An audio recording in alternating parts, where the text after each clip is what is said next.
If countries decentralize the dollar in their trade instruments, not in the price setting necessarily, as that takes global reform, it means that they, one, trust each other more. There's a perception of strength amongst them, and there's a perception of weakness on part of the US. How much of the perception is what the US is fearing? They're fearing the perception. You are absolutely correct. But they're also fearing the practical steps that's being taken.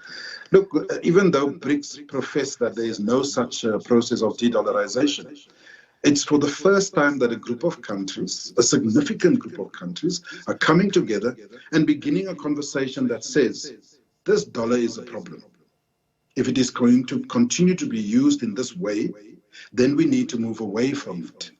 We need to find alternatives. And the fact that that conversation is happening in a real way, looking at international financial institutions, looking at trade and trade relations, looking at commodities and so on, that is what is sending warning signals to Washington, D.C.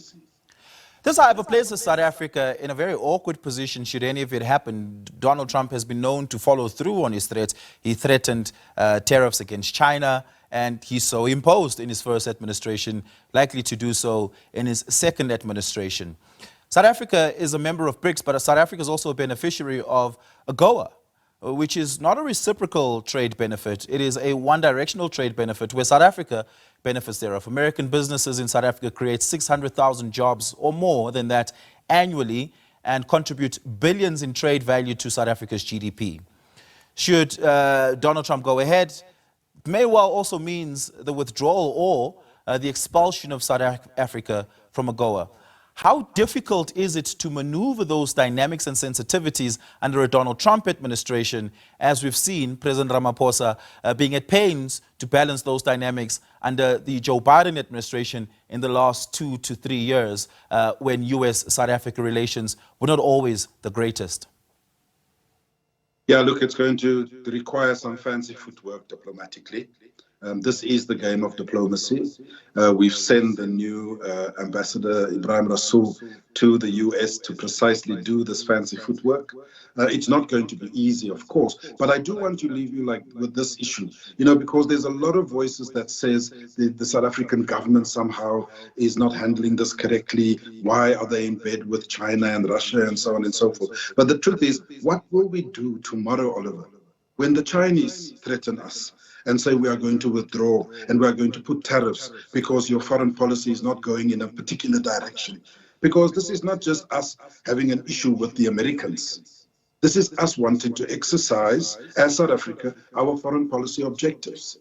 Just like China is the #1 trading partner with the United States, so too is China the #1 trading partner with South Africa. Why is it that it works for you, but it doesn't work for us? So, I just want to bring the parallel. At the moment, it's Donald Trump with his wayward politics that is threatening us. Do this or else. But what if tomorrow it is Xi Jinping? Or tomorrow it is Modi? Or after that, the European Union? Are we supposed to kowtow and have a flexible foreign policy because we want to satisfy everyone? This is really where the issue lies. And so it's going to require diplomacy, it's going to require engagement. And the USA must also ask themselves what is important for them geostrategically.